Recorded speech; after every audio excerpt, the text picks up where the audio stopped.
Welcome to the School of Eschatology.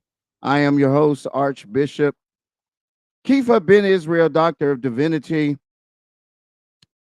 living life the way I know how to live. Whew, boy, let me tell you something. We don't have to say the devil is busy, and we definitely don't have to say that we are living in the end times because of the simple fact that if you are not aware of all these things with all the circumstances and situations that we are dealing with in the world, either you're blind, deaf, or you're just plain crazy because we are living in a very perilous situation in time. And it brings me to what we have been teaching here recently, especially from the prophetic book of Enoch into the atmosphere for all you people. This has really been an eye opener when it comes down to the world situations. Now, mind you, I don't mind doing what we call personal prophecy. Personal prophecy is good on certain levels, especially if there is a confirmation that the Most High Yah is trying to relay to the people. Personal prophecy is good on that level.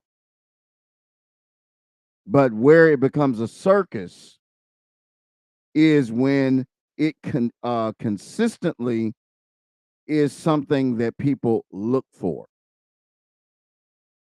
In the biblical times, the times that were written about in the books of Moses that were written, when the prophet appeared, it was not a good thing.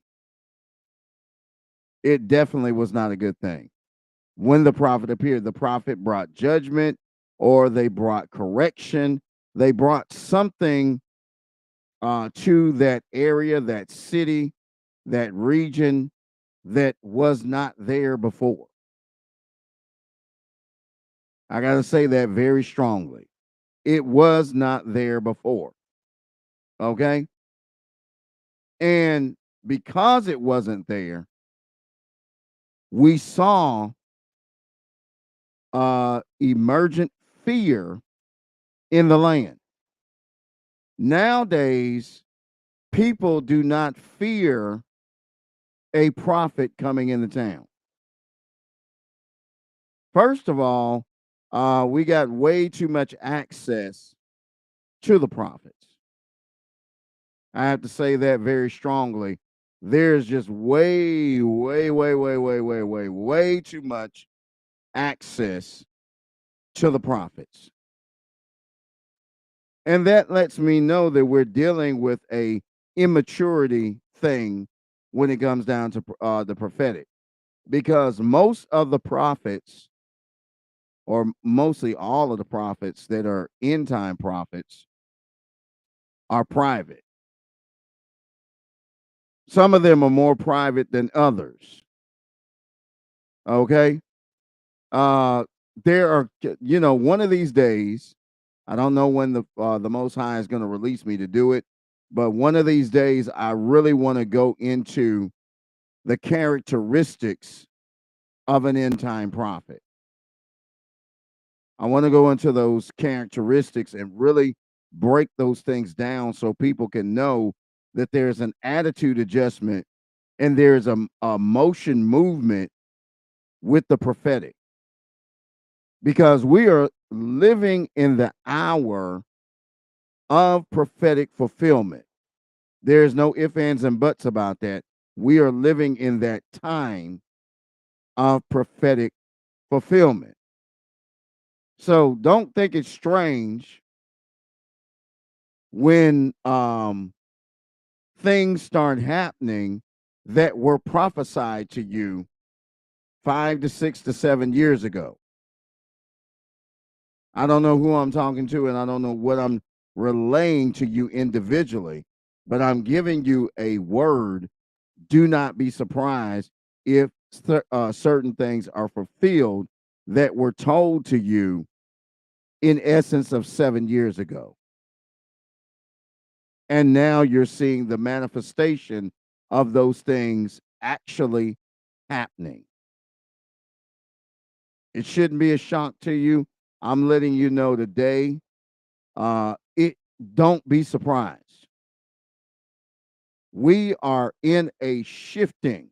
I know for years I used to watch the Trinity Broadcasting Network, better known as TBN. I used to hear all these different prophets come on there, and they would always say, "We're in a shift. We're in a shift." And I would always wonder to myself, what kind of shift are they talking about? And the truth of the matter was, it sounded good to say shift. Okay. It sounded good. And it really intrigued people because it had them going into another mindset altogether where they felt like they were actually shifting. But the truth of the matter is that the spirit had not even communicated with the atmosphere during that time of shifting. Not at that time. No, because we were still being set up for biblical prophecy to fulfill itself. Now, watch this. Now we have shifted into the fulfillment of biblical prophecy. Yes, we have. I can remember people such as Master Prophet Ibn R. Jordan, professionally known as Archbishop Ibn R. Jordan, wrote a book that was just nothing but prophecies of the future. And if you look into that book, you will see the fulfillment of a lot of those prophecies. Okay. Again, I'm going to go into all this stuff eventually. I got so much prophetically that we need to talk about, that we need to put down and really uh, put out there, that a lot of people are not putting out there because they have no clue of where we're at spiritually. And that's dangerous when you're dealing with people that are trying to be spiritual wonders or trying to be you know, apropos, if you will, and they have no clue where we're at spiritually. Leave that to the people that have been revealed that. I just want to say that very strongly. Everybody's not equipped in that area of prophecy. They've heard a lot of things about prophecy, so they've turned themselves on to it. So, in other words, to be turned on to it, at least know something about it, and at least be able to relate to it. Okay, I want to say congratulations to the New York Knicks, the Knickerbockers. They are in the Eastern Conference Finals for the very first time in over, I don't know how long it's been. I think it's 50 something years. If I'm not mistaken. But congratulations to them. The New York Knicks will be playing the Indiana Pacers. This is an unlikely matchup for the Eastern Conference Finals into the NBA Finals. Congratulations to Jalen Brunson. He's one of my favorite guys that I love to see play. Congratulations to you, Jalen, and the rest of the group. The New York Knicks, Spike Lee's team, are going to the Eastern Conference Finals. And also, Apostle Jay Burton and Prophetess Lisa Burton. Congratulations on you guys' New York team. Oh my goodness. New York it's been a long time they had something to cheer for, okay? Um Today. I want to get into chapter 71 of the book of Enoch. We want to get into some good teaching, but I want to do an explanation first. There's going to be a phrase that you're going to hear me use a lot in this chapter, so I want to explain it and tell you what it is. Now, the phrase and the name that you're going to hear quite a bit in the teaching today is Yahuwah or Yahweh Tisvath. Now, Tisvath is spelled T-S-E-V-A, quotation marks, O-T-H. Let me say that again. T-S-E-V-A, of course, quotation marks, O-T-H. Okay? Now, this is not just a title for the Most High God. It signifies that our God, or it signifies our God as a leader of an immense army ready to assist us in our battles. In other words, to break it down in phrases and words, Yahuwah, Yahweh, Tisvath simply means the Lord of hosts. Okay? The Lord of hosts. Again, let me give you the definition of that to help you a little bit. It signifies, it's not just a title. We got to get away from the acknowledgement and the recognition of titles. Help me, somebody. We got to get away from that because a lot of us are used to the recognition of titles. But when it comes down to the Spirit of the Most High, there's absolutely no titles. There are positions. Every time we mention the Most High in whatever form that he's in, whether it is El Shaddai, which is the mighty God, El Elyon, the mighty, terrible God, you know what I'm saying? He is not just a title. When we limit ourselves and we limit the Most High Yah to titles, then that shows me, and it should show us, that we do not understand the personage of his power. The personage of his power. And that's where we get our strength from, which is the personage of his power. Because at the end of the day, individual movements don't mean that much to Yah. At the end of the day, okay, you individually you are subject to him in every sense of the word. All right, Yahweh Tisvath. Okay, you're gonna hear me use that phrase quite a bit today. The Lord of hosts. He is there to assist us in our battles. You remember the Bible tells us in the phrase, it says, the battle is not ours, or the battle is not yours, but it is who? The Lord's. The Lord, meaning Lord Adonai, my master. Have you made him the master of your life? Have you perfected his position in your heart? That's a question that all of us need to make sure that we come to the understanding to know. Enoch chapter number 71, verse number 1. Now remember we are talking about the atmospheric realm of the spirit when we get this deep into the book of Enoch. We're talking about the positional place for us in the spirit. All right. Verse number 1. Afterward, my ruach. The word ruach just simply means spirit.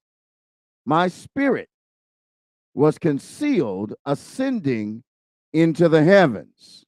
Whew, my goodness. I beheld the sons of the holy angels treading on flaming fire, whose garments and robes were white, and whose countenance were transparent as crystal. Enoch is seeing the fullness of heaven. And notice what he sees, because the garments were white. But he sees them on fire. And through the fire, he saw crystal up under it. We're getting to a point here. Verse number 2. I saw 2 rivers of fire glittering like the hyacinth. Glittering like fire, like the hyacinth. Talking about hell. Another phrase from hell. But 2 rivers were glittering. Verse number 3. Then I fell on my face before Yahuwah Tisfat. There we go. The Lord of hosts, the one that has come to assist in the battle. Verse number 4. And Michael, one of the archangels, took me by my right hand, raised me up, and brought me out where was every secret mercy and secret righteousness. What is he talking about? Secrets? So there is a point where the Most High and the Spirit of the Most High has to recalibrate not only your blessing, but your position and purpose. He has to recalibrate it. What do I mean by that? He has to change it in midstream. Because if he doesn't change it in midstream, the devil can and will misappropriate the blessing and the miracle that is expected for you. Can I help you for a minute? There's a telepathic interception from earth to the third heaven, because we go 1, 2, 3, but the way the spirit operates is 3, 2, 1. So the higher heaven is the third heaven. The second heaven is the dwelling place of Satan, Hasatan himself. The first heaven is the flesh world, the portal of flesh that we live in. Because in the second heaven, you're dealing with spirits. In the third heaven, you are dealing in the soulish realm. You're dealing with everything that operates with or without the soul. Hello, somebody. So in the righteousness, some types of righteousness, some types of mercy are not open to the public, but they are secret, if you will. Secret. Hello, somebody. Secret. Verse number 5. He showed me all the hidden things of the extremities of heaven. All the receptacles of the stars, and all the splendors of all from whence they went forth before the face of the holy. Woo, we are getting deep up in here. The receptacles that come from the extremities of heaven. Now, you do know. If you don't know, now you will know. There were certain parts of the heavenly language and the heavenly mission that were not meant for man. Now, if you go back in Enoch, right around about the 12th chapter, if I'm not mistaken, it talks about the secrets of heaven that were taught to man.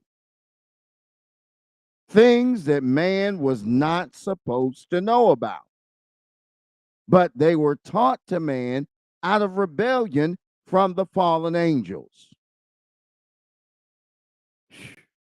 See, this is the reason why you got to be connected in the spirit to get the revelation of truth into what was not supposed to be taught. It's really important that you understand that. The receptacles, he's talking about the shrapnel, the residue. Okay? The splendor, which is the stars.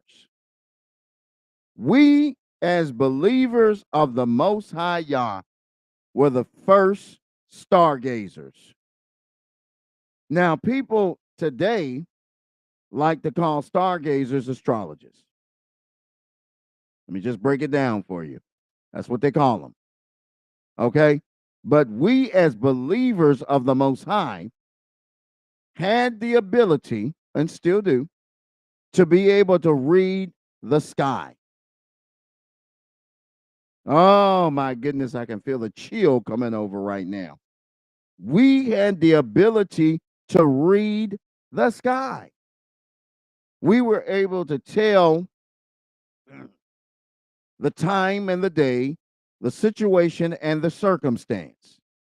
That was a gift that was given to man. Now, that was a free gift.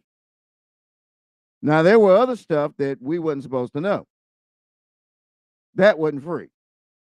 We paid a price for those particular extremities. There goes these words again. Extremities. That means extra stuff. There was a lot of extra that was going on in the spirit realm, y'all. Quite a bit. And all of this stuff was happening in the face of the holy.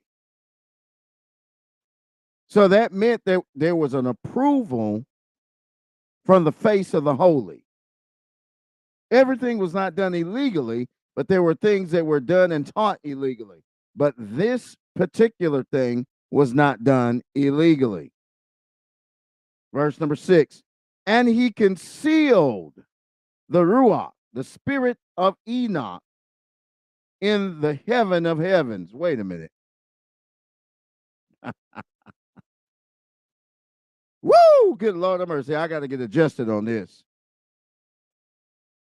So you mean to tell me there were certain things that Enoch was not allowed to talk about that he saw in heaven? You got all these people going to heaven and telling everything they see. Something ain't right about that picture. Because he told Enoch, he said, and he concealed the spirit, the Ruach of Enoch in the heaven of heavens. Enoch didn't have to talk about what he saw because he became that which he saw. He was concealed in the heaven of heavens. That means that there were layers to what he was about and what he saw. Oh, I'm talking to somebody. A lot of people feel like they know you, and literally they do not, because there are layers of you that have been concealed by the Spirit of the Most High to keep you from hurting and to keep you from falling. Whew. You got to realize man was created in the image of God. So the last thing that Yah wanted, or the last thing he was going to tolerate, was the utter destruction of his creation. When he destroyed the earth during the time of Noah, he gave us a guarantee that he would not do it again until the end. It wasn't no more. He said until. It was until the end. And he said the next time he does it, he's going to do it with fire and brimstone. Oh, somebody don't like me tonight. The revelation of fire and brimstone means that the world has been in a chaotic state. And so Yah has got to come to destroy that world and create his world. Verse number 7. There I beheld in the midst of that light a building raised with stones of ice. Oh, my goodness. Help me up in here. The reconstruction of the representation of the temple of Yah. The reconstruction. Verse number 8. And in the midst of these stones, and in the midst of these stone tongues of living fire, tongues of living fire. My ruach, the spirit, my spirit saw around the circle of this flaming habitation, and on one of its extremities, rivers full of living fire, which encompassed it, surrounded it, it embraced it. Jeremiah said it simply like this: it's like fire shut up in my bones. Oh, my goodness. It's like fire shut up in my bones. The containment of this fire, there is no containment to this fire. I don't understand how you guys can be so conservative when it comes down to the Spirit of the Most High. There is no conservatism when it comes down to the Spirit of the Most High. There is no conservatism because he is truly, oh my goodness, help me up in here. I got to get through this thing tonight. Got to get through this thing tonight.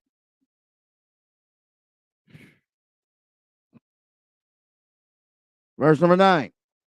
Then the seraphim and the cherubim and the orpharim surrounded it. These are those who never sleep, but watch the throne of his glory. The protection of the throne of glory is so important, especially during this time of prophetic fulfillment, because without the protection of that throne, it can be altered and it can be turned upside down. Watch this. Verse number 10. And I beheld angels, innumerably thousands of thousands and myriads of myriads, who surrounded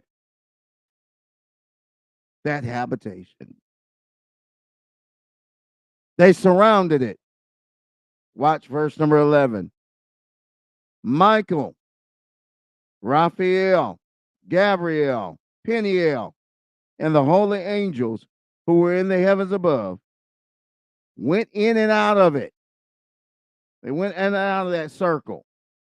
Michael, Raphael, Gabriel went out of that habitation, and the holy angels innumerable. Oh, we're building a picture. Verse number 12. With them was the Ancient of Days, whose head was white as wool and pure, and his robe was indescribable. We're talking about Messiah. We're talking about the King of Kings, the Lord of Lords. We're talking about an indescribable figure of authority. What's really going on? What's really going on? Verse number 12. With them was the Ancient of Days, whose head was white as wool and pure, and his robe was indispensable. Now, I don't know about you, but that defeats all the pictures and all the depictions because he just gave you a description of what he looked like. Verse number 13. Oh my God, Enoch did exactly what John the Revelator did in Revelation. What? Look at this. Then I fell upon my face while all my flesh was dissolved, and my ruach spirit became changed. There is no way in the living ham sandwich that you gonna come in contact with a superior spirit such as Yah and not be changed. Some of y'all lying. Some of y'all lying.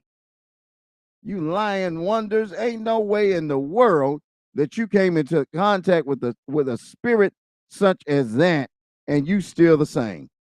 You still rotten, you still pitiful, you still out of order, you still just toe up.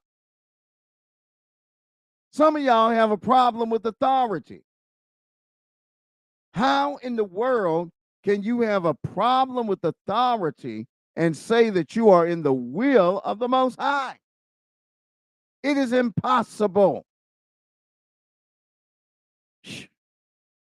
With the power that spirit is collecting and showing, there ain't no way. Whoo, Shabbat Shalom to y'all. There ain't no way. I just don't see it. Verse number 13. No, excuse me. Verse number 14. I cried out with a loud voice and with a powerful spirit, blessing, glorifying it, and exalting. How can you not start praising? When you see the power of this spirit operating, you automatically start praising. I'm going to say something before I leave today. And those blessings, verse number 15, those blessings which proceeded from my mouth became acceptable in the presence of the Ancient of Days. Acceptable. Woo-wee. Wasn't talking junk, wasn't talking gossip, wasn't talking about nobody. But what they were talking about was the glory of the Ancient of Days, the glory of the power of Yah, the Elohim, his glory, his power. Verse number 16, the Ancient of Days came with Michael and Gabriel and Raphael and Peniel with thousands of thousands and myriads which could not be numbered.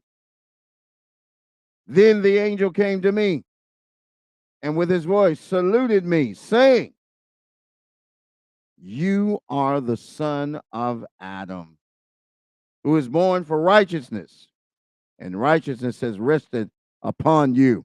This is what the angel is telling Enoch. Verse number, what's this? 18. The righteousness of the Ancient of Days shall not forsake you. Isn't that something to tell a prophet standing in the guard of the truth? Standing in the guard of the truth. Verse number 19. He said, on you shall he confer peace in the name of the existing world. For from thence has peace gone forth since the world was created. Oh, he's throwing it on thick. Glory to him. Verse number 20. And thus shall it happen to you forever and ever. And who shall exist? Who shall walk in your path of righteousness shall not forsake you forever. With you shall be their habitations. With you they are their lot. Nor from you shall they be separated forever and ever. And thus shall the length of days be with the son of Adam. Peace shall be to the righteous, and to the path of integrity shall the righteous pursue. The name of Yahuwah Tisvath forever and ever. We are living and walking in the presence of a mighty God who wants to give revelational power to us, but he cannot give it to us if we cannot follow the basic fundamental principles of his will. Hear me now. Hear me now. The leaders that Yah is raising up in this hour are not nice people. They are not nice people. We in this society have become so enamored in emotions and feelings that we forget that we are in a war. And we're in a war for the battle of our lives. Our souls are on the line in this battle.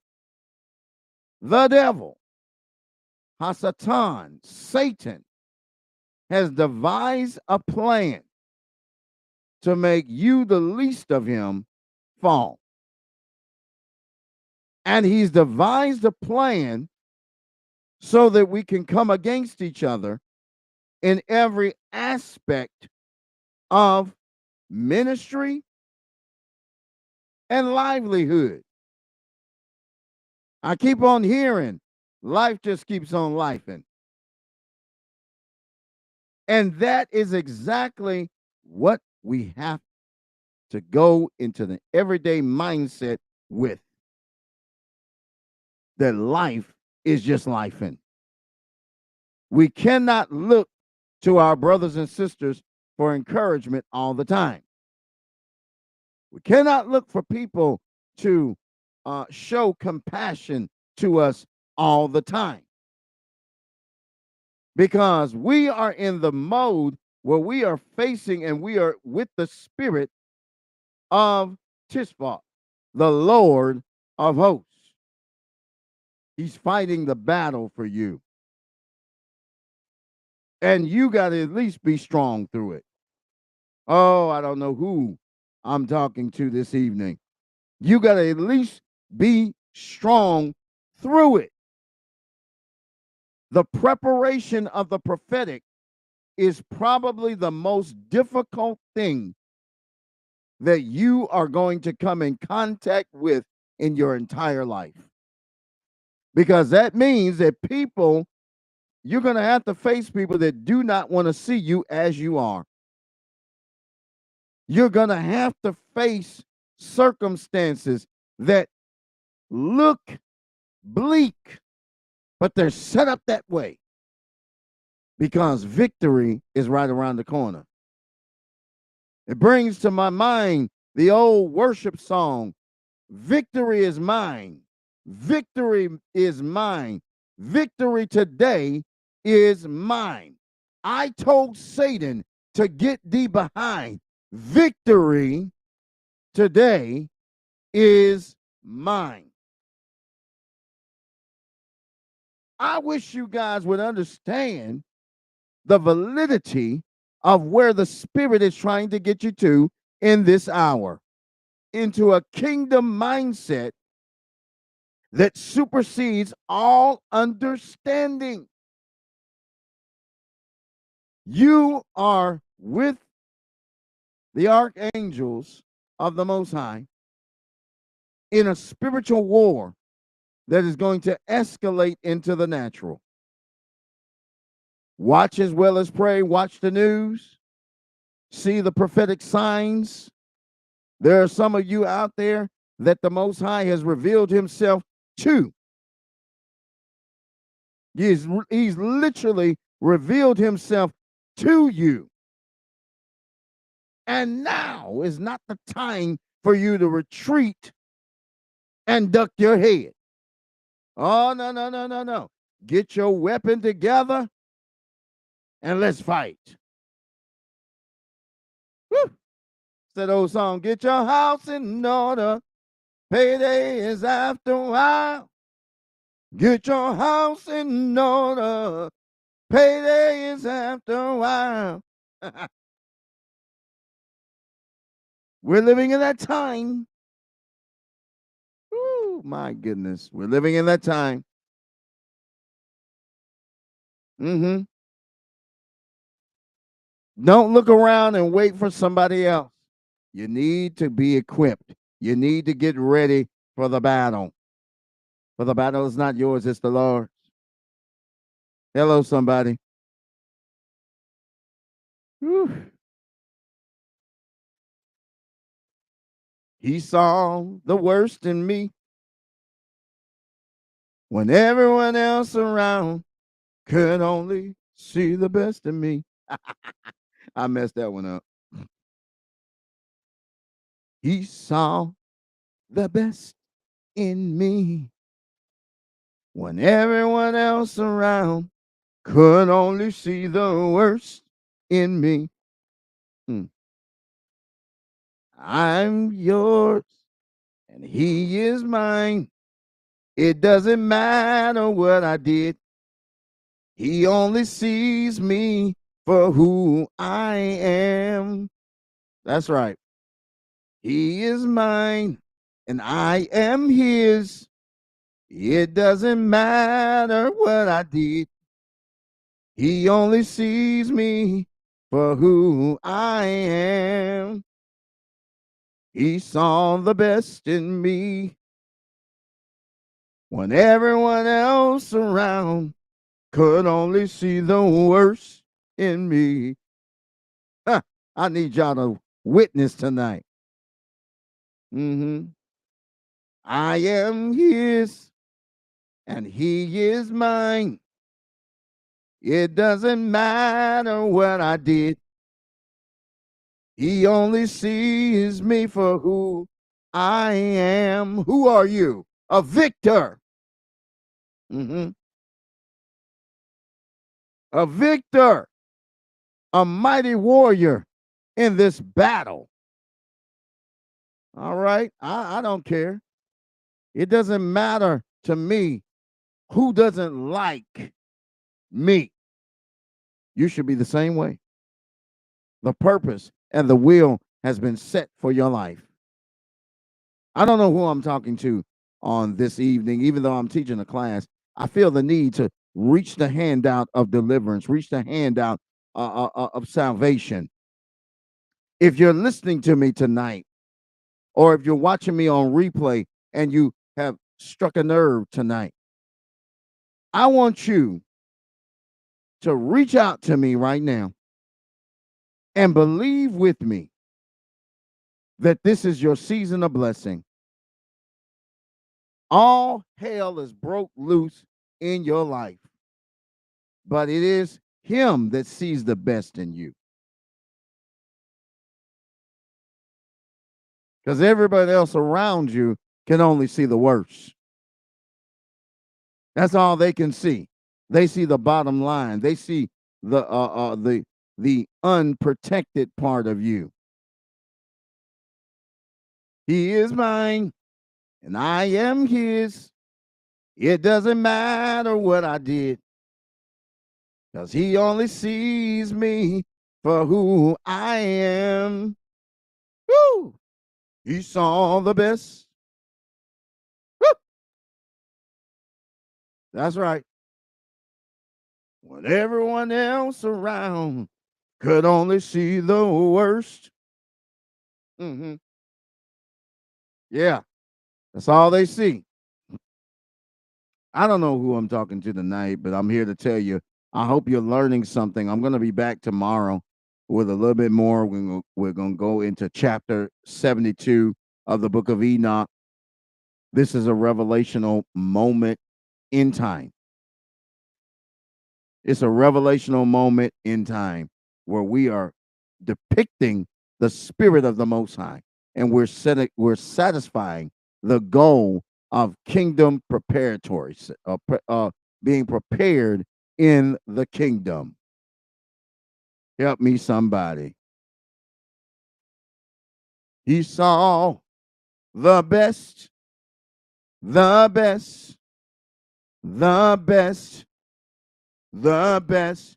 He saw the best in me when everyone else around me could only see the worst in me. I'm singing some deliverance to somebody tonight. Woo! He saw the best, the best, the best. I don't know who you are, but he saw the best in me. Mm. Yeah, that part. Hallelujah, somebody. I don't know where you're at, but you need to lift your hands up and tell the Lord, thank you. Say hallelujah tonight because Yah is with you. The spirit, the ruah of Yah is with you. You're in your worship mode right now. You're in your bottom stage, but he's building you out of that. He's taking you to the next level. He's taking you to the next level of your preparatory moment. Hallelujah. Because he saw the best in you. Listen, at the bottom of the screen, right up under my name, there's ways to give. We're asking you to financially bless us. We're not a gimmick type of school or ministry where we promise you certain things and all that other stuff. We just want y'all to contribute to what we do. At the bottom of the screen, there are ways to give. You can give via PayPal. All you have to do is go to paypal.me/Dawn of Prophecy 777. Or you can go to the Cash App. Hit the $sign, type in Chief Apostle Kepha. Kepha is spelled Kepha. It's at the bottom of the screen. Please prayerfully consider sowing into the work that we do. All right. I'm going to be back tomorrow sometime, one way or the other, in hopefully probably in the morning or in the afternoon, depending on what your time zone is. And we're going to be going into chapter number 72 of Enoch. And we're going to be doing it. He saw the best in me when everyone else around could only see the worst in me. Mm, mm, mm. That's it. It just stays in my spirit. I don't know who I'm talking to tonight, but he's mine and I am his. It doesn't matter what I did. He only sees me for who I am. He saw the best in me. Yeah. When everyone else around could only see the worst. Woo!